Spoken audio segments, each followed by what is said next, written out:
अस्सलामुअलैकुम दोस्तों, आपने पिछले दिनों पाकिस्तान और इंडिया की तिजारत के बारे में काफ़ी ख़बरें सुनी होंगी। ये ख़बरें उस वक्त सामने आई जब पाकिस्तान की इकनॉमिक कोऑर्डिनेट काउंसिल यानी ईसीसी ने यह फ़ैसला किया कि पाकिस्तान इंडिया से शुगर और कॉटन इंपोर्ट करेगा। लेकिन जब ये फ़ैसला वफाकी काबीना में गया तो वफाकी काबीना ने इस फ़ैसले को ये कहते हुए रिजेक्ट कर दिया कि जब तक इंडिया कश्मीर पर पाकिस्तान से कोई बात करने के लिए तैयार नहीं होता उस वक्त तक पाकिस्तान और इंडिया के दरमियान कोई भी तिजारत नहीं हो सकती।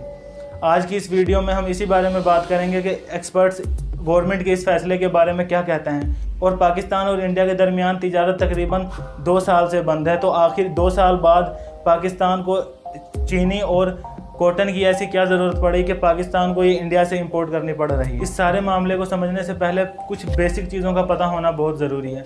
पाकिस्तान की टेक्सटाइल इंडस्ट्री ने पिछले 1 साल में काफ़ी ग्रोथ की है और बहुत से ऑर्डर्स पाकिस्तानी प्रोड्यूसर्स को मिले हैं। कुछ लोगों का ये कहना है कि इसकी वजह कोविड-19 है। कोविड-19 की वजह से दुनिया भर में लॉकडाउन लग गया था और जो ऑर्डर्स पहले चाइना और यूरोप को मिलते थे वो अब पाकिस्तान को मिल गए हैं। इससे पाकिस्तान की टेक्सटाइल इंडस्ट्री में ग्रोथ हुई है। और दूसरी तरफ कुछ लोगों का ये कहना है कि इसकी वजह गवर्नमेंट की कुछ मुस्बत पॉलिसीज़ हैं जिसकी वजह से इस टेक्सटाइल इंडस्ट्री में ग्रोथ हुई है। बहरहाल वजह कोई भी हो, पाकिस्तान की इंडस्ट्री में पिछले 1 साल में काफ़ी ग्रोथ हुई है। इसके लिए एक मेन रॉ मटेरियल जो एक टेक्सटाइल इंडस्ट्री को चाहिए होता है यानी कॉटन, उसकी डिमांड में भी काफ़ी इजाफा हुआ है। लेकिन बदकिस्मती से पिछले चंद सालों में पाकिस्तान में कॉटन की प्रोडक्शन में काफ़ी कमी आई है। पिछले साल पाकिस्तान में कॉटन की प्रोडक्शन में तकरीबन 24% तक की कमी आई थी। इससे पाकिस्तान में कॉटन की डिमांड में काफ़ी इजाफा हुआ है जबकि कॉटन की प्रोडक्शन में बहुत कमी आ चुकी है। पहले ये प्रोडक्शन 1 करोड़ 46 लाख बैल्स हुआ करती थी और उसके बाद ये 90 लाख और अब 70 लाख तक आ चुकी है। इससे आप अंदाज़ा लगा सकते हैं कि पाकिस्तान की टेक्सटाइल इंडस्ट्री को इस वक्त कॉटन की कितनी ज़्यादा ज़रूरत है। और इसके अलावा पाकिस्तान की जीडीपी का तकरीबन 8.5% हिस्सा टेक्सटाइल इंडस्ट्री से ही आता है। इसके अलावा पाकिस्तान की लेबर फोर्स तकरीबन 45% टेक्सटाइल इंडस्ट्री से मुंसलिक है। इससे आप अंदाज़ा लगा सकते हैं कि पाकिस्तान को इस वक्त कॉटन की कितनी ज़्यादा ज़रूरत है। और इसके अलावा पाकिस्तान में शुगर की कीमतों में भी मुसलसल इजाफा हो रहा है और ये 100 को भी क्रॉस कर चुकी हैं। तो ऐसी सूरत हाल में जब पाकिस्तान में कॉटन की डिमांड बहुत ज़्यादा हो चुकी हो और शुगर की कीमतों में भी काफ़ी ज़्यादा इजाफा हो चुका हो, तो पाकिस्तान के पास सिर्फ 2 ऑप्शन हैं। एक ये कि पाकिस्तान इंटरनेशनल मार्केट से कॉटन और शुगर इंपोर्ट करे और अपनी ज़रूरियात को पूरा करे, और दूसरा रास्ता और आसान रास्ता यह है कि पाकिस्तान इंडिया से कॉटन इंपोर्ट करे और अपनी ज़रूरियात को पूरा करें।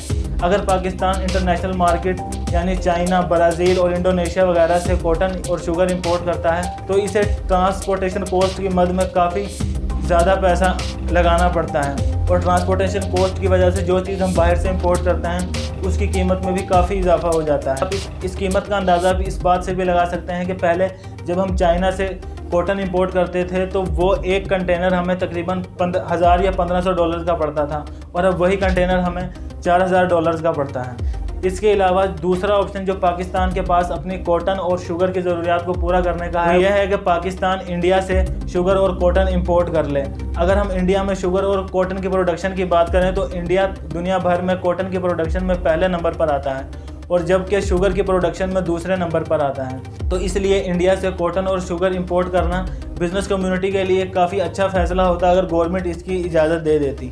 लेकिन यहाँ पर यह भी सवाल उठता है कि इंडिया पाकिस्तान को कॉटन और शुगर देने के लिए तैयार है भी या नहीं, क्योंकि अगर पाकिस्तान को इंडिया कॉटन और शुगर नहीं देता तो इससे पाकिस्तान की टेक्सटाइल इंडस्ट्री को काफ़ी नुकसान पहुँचेगा। तो अगर इंडिया के कॉटन ना देने से पाकिस्तान की इंडस्ट्री को नुकसान हो तो इंडिया ऐसा क्यों नहीं चाहेगा कि वो पाकिस्तान को नुकसान पहुँचा सके। इस सवाल का जवाब भी हमें इंडिया की तरफ से मिल चुका है। इंडिया की तरफ से ये स्टेटमेंट आई है कि इंडिया पाकिस्तान को कॉटन देने के लिए तैयार है। इंडिया ने ये फैसला क्यों किया? इंडिया पाकिस्तान को कॉटन ना देकर पाकिस्तान की टेक्सटाइल इंडस्ट्री को बहुत बड़ा नुकसान भी पहुंचा सकता था, लेकिन इंडिया ने ये फैसला किया है कि वो पाकिस्तान को कॉटन एक्सपोर्ट करेगा। ये वही गवर्नमेंट है जो आज से तकरीबन 2 साल पहले पाकिस्तान मुखालिफ बयानात की बुनियाद पर ही वजूद में आई थी। तो इसने ऐसा फैसला क्यों किया जिससे पाकिस्तान की टेक्सटाइल इंडस्ट्री को बहुत ज़्यादा फ़ायदा हो सकता है?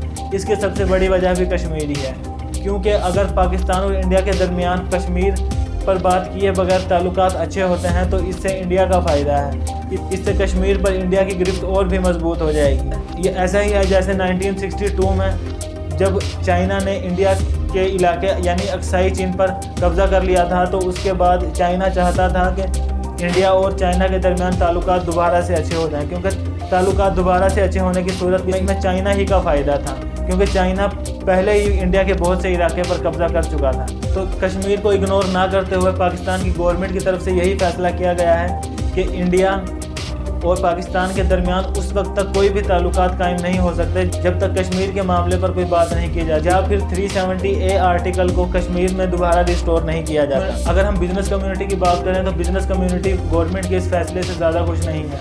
उनका कहना है कि गवर्नमेंट को चाहिए कि पॉलिटिक्स और ट्रेड को अलग-अलग रखा जाए। लेकिन आप ज़रा खुद सोचें, ऐसा कैसे हो सकता है कि जिन ममालिक के दरमियान पॉलिटिकल ताल्लुकात अच्छे ना हों और उनके दरमियान ट्रेड के ताल्लुकात अच्छे रहें और पॉलिटिक्स का असर ट्रेड पर ना पड़े। और इसके अलावा कुछ लोग गवर्नमेंट के इस फैसले को सपोर्ट भी कर रहे हैं। अगर मैं अपने ओपिनियन की बात करूं तो गवर्नमेंट की तरफ से जो फैसला लिया गया है ये बिल्कुल ठीक है कि जब तक इंडिया कश्मीर पर कोई बात ना करे उस वक्त तक पाकिस्तान और इंडिया के दरमियान किसी किस्म के ताल्लुकात कायम नहीं हो सकते। हालांकि इसका पाकिस्तान को नुकसान है, बल्कि दोनों ममालिक को नुकसान है और दोनों ममालिक के दरमियान ताल्लुकात अच्छे होने चाहिए। लेकिन जब तक कश्मीर का इशू सोल्व ना हो उस वक्त तक ताल्लुकात अच्छे करने का कोई फ़ायदा नहीं है, क्योंकि ये ताल्लुकात ज़्यादा दिन तक अच्छे नहीं रहेंगे। आपकी इस बारे में क्या राय है कि गवर्नमेंट की तरफ से तिजारत ना करने का फ़ैसला जो लिया गया है ये ठीक है या गलत है?